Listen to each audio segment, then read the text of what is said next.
There's a line between passion and full-blown obsession, and my coworker just sprinted past it. What started as a harmless little hobby has morphed into something I silently scrutinize every single day.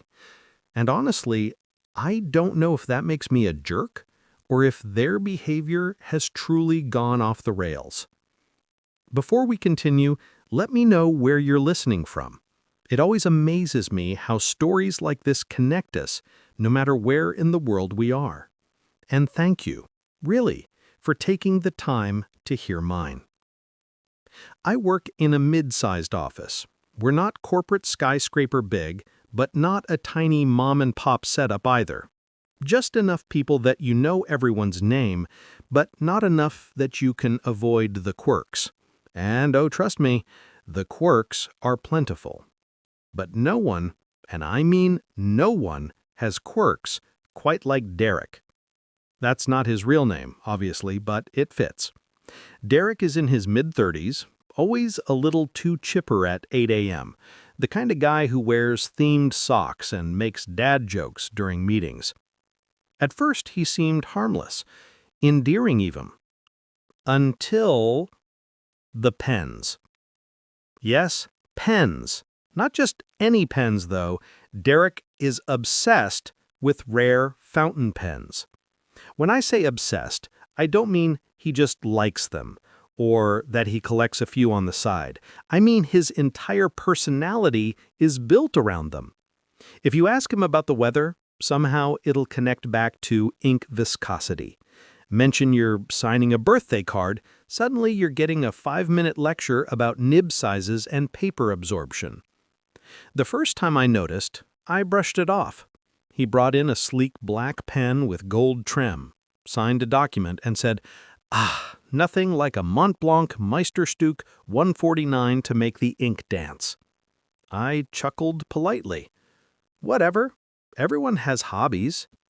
But then things started to escalate.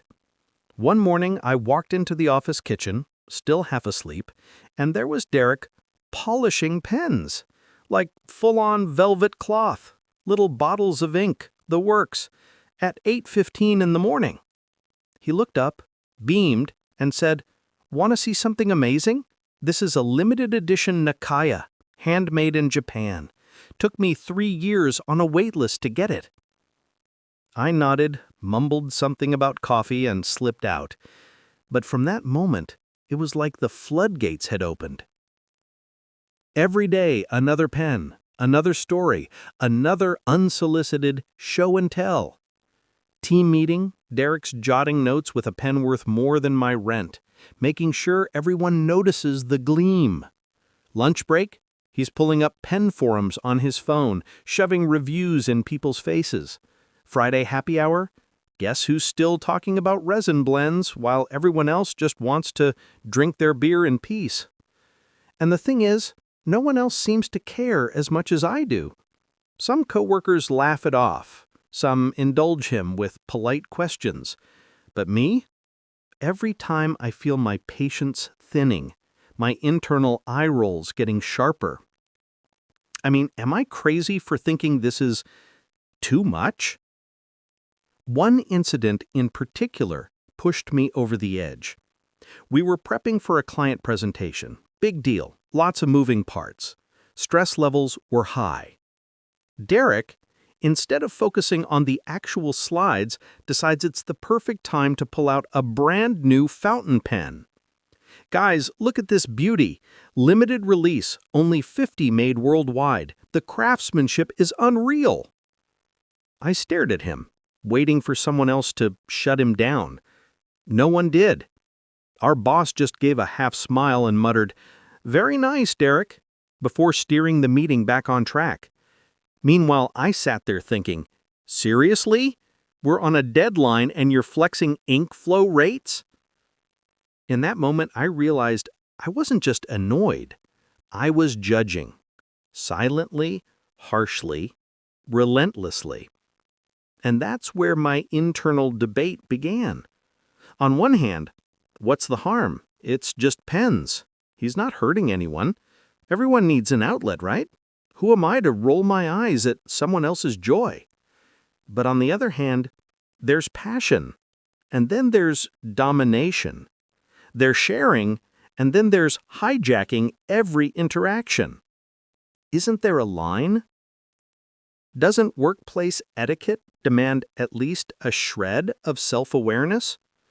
Sometimes I catch myself thinking, God, Derek, please just shut up about the pens. And then immediately feel guilty because maybe that's cruel. Maybe I'm the jerk here, silently sneering at someone who just wants to express themselves. I think about the times I've rambled about my own interests, books, movies, even the occasional hiking story. Did someone else sit there silently judging me the way I judge Derek? The thought stings. But here's where it gets trickier. It's not just about Derek anymore. It's about what his obsession reveals, about boundaries, about social balance, about the invisible rules we all play by in shared spaces.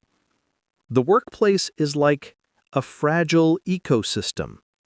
Everyone brings their quirks, but we all kind of agree to keep them in check, to share air without suffocating each other. Derek? He doesn't seem to recognize that balance. His obsession spills over into every corner, every conversation. And while part of me admires his unfiltered passion, another part can't help but bristle at how inconsiderate it feels. Because when one person dominates the room, everyone else shrinks a little. And that, to me, feels unfair. So here I am, stuck in this weird moral limbo. Am I the jerk for silently judging him? For the sighs, the eye rolls, the sarcastic thoughts I never say out loud? Shouldn't I just let him be? Let him find joy where he can? Or is my frustration valid because in a shared space, obsession that tramples over others does affect people, even if it's harmless on the surface? I don't know. And that's why I'm bringing this here. Have you ever had a coworker whose thing just took over, where their passion crossed the line into disruption, and you were left wondering if you were the intolerant one for being annoyed? Because that's exactly where I am.